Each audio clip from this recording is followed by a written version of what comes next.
33% decrease in cortisol, accompanied by a 100% increase in DHEA. So the stress hormone went down very significantly, and the vitality or anti-aging hormone went up significantly, big time, significantly. And it was done without any pharmaceutical intervention. People were learning to better regulate their emotions. They were learning to generate and experience more positive heart-based emotions. As a result, there was a chemical or biochemical response in the body, one that promoted health, one that accelerated wellness, and it all came from a change of heart, change in everything. Wow, that's incredible. I really locked onto that like a GPS when I heard that, because it really means that how we're feeling and how we're processing how the emotions are managed has a direct effect on hormones. It's not just this thing that goes on automatically. Exactly right. And we've seen it, too, with immune system markers in the body as well, where we did a study where we had people experience 5 minutes of anger. We saw a huge spike in this immune system marker called secretory IgA. After an hour, it had dropped 100% below baseline to where it started in this group. It climbed back up slowly, but 5 hours later, so another 6 hours out, it never reached baseline again. Same group came back a week later. We had them experience 5 minutes of care. Again, we saw a big spike. It returned back to normal an hour later, but then slowly climbed for the next 5 hours.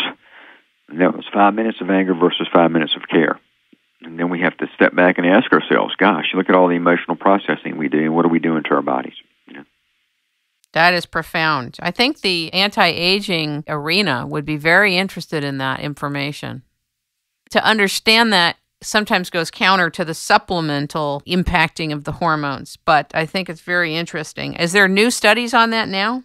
On hormones with us? Yes. Yeah, it could be. I'm not sure. There's a lot of research always going on at our nonprofit, the Institute of HeartMath, but and there are a lot of independent studies as well, people that are doing studies outside of our organization utilizing the M-Wave technology and our techniques and things in research protocols. So good chance there is, but I can't tell you anything for the show today about that. No problem. Why do you call it the M-Wave technology? It's a technology we developed from our research looking at changes in what's called our heart rhythms, which is how you measure coherence. And then a patented analytic process is applied to those heart rhythms to determine how coherent they are. So the technology is designed to teach us how to become more coherent. It's an educational tool that gives us feedback, showing us how where our coherence levels are, and giving us the ability to learn how to make changes in the way we think, the way we feel, to increase our coherence. What's it been like being a prime mover in your field in the area of research and discovery and development of products and training for people for so long when you've been really ahead of so many of us? What's it like? Yeah, what's it like when you're 20, 25 years ahead of your time? Well, and you've had to wait for the consciousness and the awareness to catch up.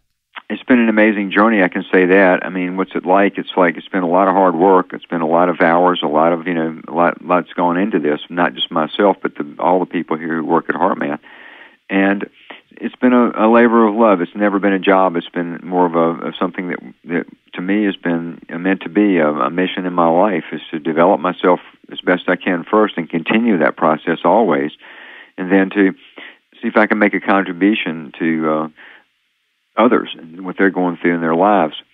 So even though we're ahead of our time, and that's been said about me actually, by others, that as a guy who's ahead of his time, but I always felt that there was a resonance with people regardless of time period. People were getting it, as things move on. The mass acceptance of HeartMath and the concepts we have has happened slowly. We have a huge footprint in the world now, bigger than our organization or our revenues, really. Everywhere I go, and I do travel, I was just back a few days ago. I've been back 3 days now from China. I've been there many times before, but was just there. And we have an operation in China, for example. That's great. But we are all over the world, and I traveled a lot this year. I was in the Middle East, in Kuwait. I was in Europe twice, and speaking at large numbers of people there.